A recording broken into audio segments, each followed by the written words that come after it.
Howdy, parents. It's Jennifer Nichols with Bridges Counseling Center. Wanted to take a moment to talk to you further about the little series that I'm doing about parental language and how to use it to set healthy boundaries and create a safe space for your kids using your words.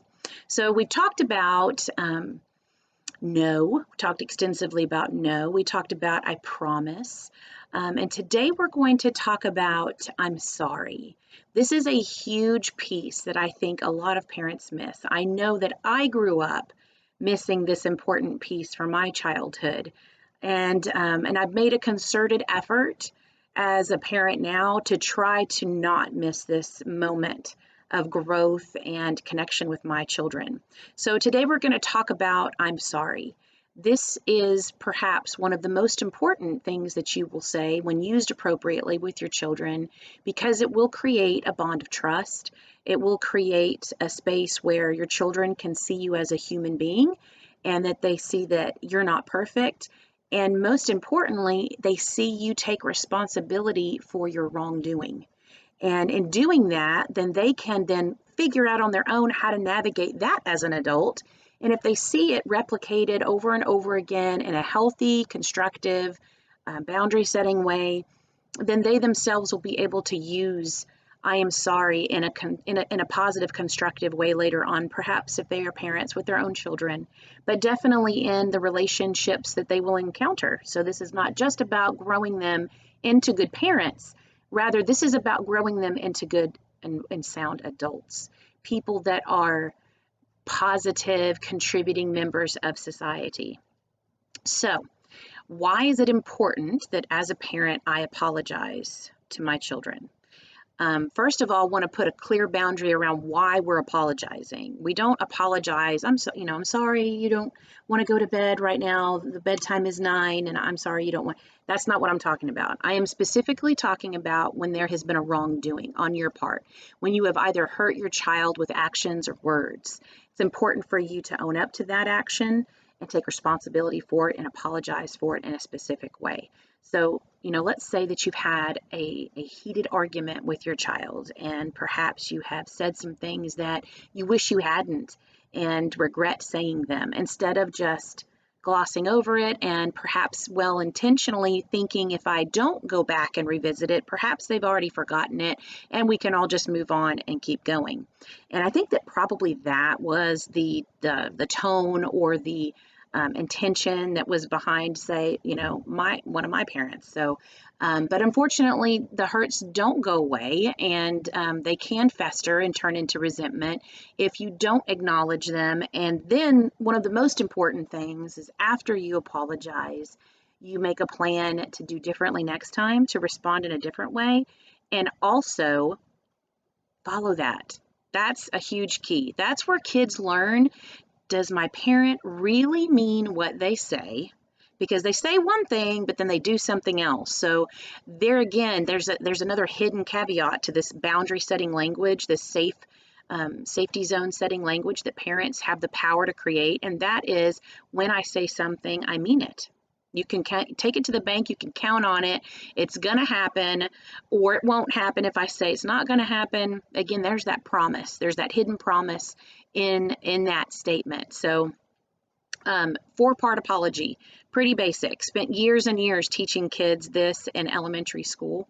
And it's essential. It's a life skill.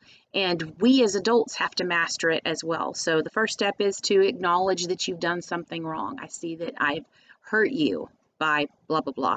I'm sorry for fill in the blank, whatever it was. I'm sorry for calling you a name. I'm sorry for saying that you were stupid. Or I'm sorry that I told you that it doesn't seem like you can ever do the right thing. So fill in the blank, whatever it is that you have done, that hurt that was caused.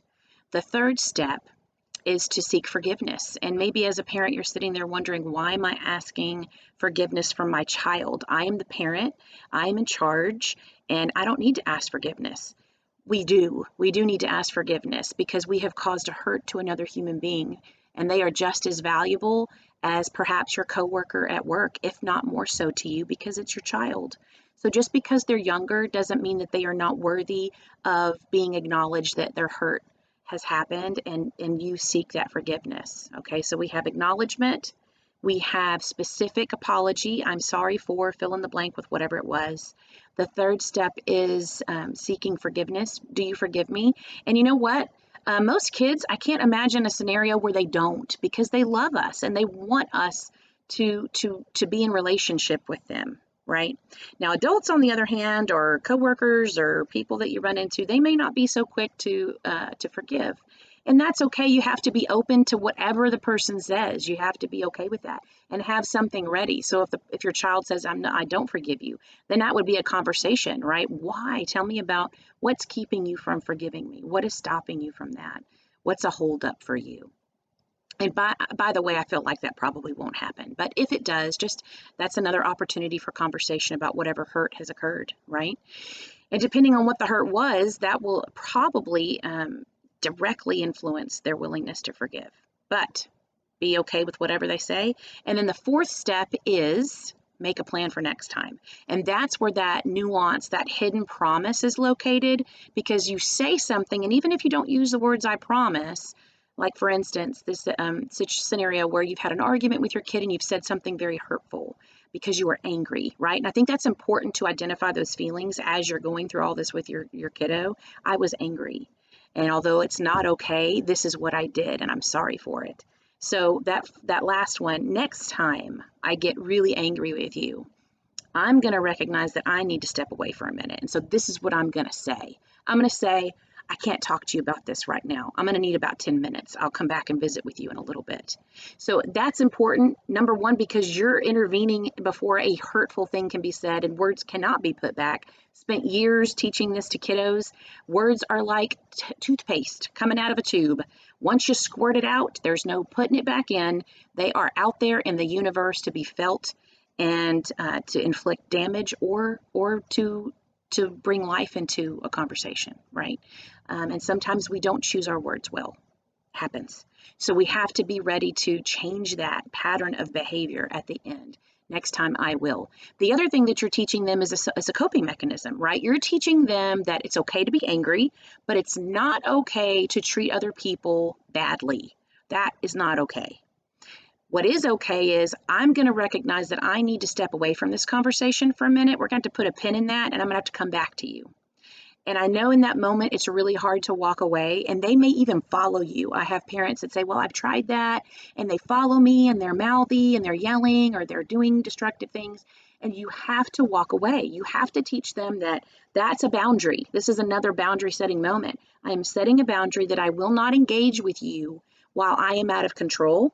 I will not engage with you while you are out of control. I am going to go reset myself, and in doing so, you're going to be forced to reset yourself. And then if they lose control while you're resetting, you're not going to re-engage until they are calm. This is a pattern of behavior that perhaps if you're in a chaotic communication cycle with your kids, this could even go for your spouse, your mother, your father, anyone that you're close enough to have this type of chaotic relationship. If you've been in that chaotic cycle for years, it's not going to take one time of doing this to undo it, right? Just like I remember my doctor telling me the first time I was pregnant with my first child, and I gained a lot of weight. And I was just really bummed out about it. And the doctor said, Jennifer, it took you 9 months to put this weight on. It's not going to come off in a day or weeks. This is going to be a long-term commitment. So that's what this is about. It's about changing a cycle. And in doing so, it takes some time to do that. But I promise you, this is a promise. See, I'm using that very strong word. I promise you that if you are committed to it and you do it consistently and with fidelity, it will change your communication cycles with your children. So to wrap it all up, remember we're talking about apologies, why they're necessary, teaches our kids that we're human just like them, that we value them as human beings, and that we are going to take responsibility for our words and actions, even if they're hurtful. Okay, so I encourage you, go out and try it, see what you can do with it. And the most important thing, remember, is to always stay consistent. Don't give up. We're talking weeks. Don't give up. All right. In the meantime, be brave, be kind, and work hard. I'll see you next time.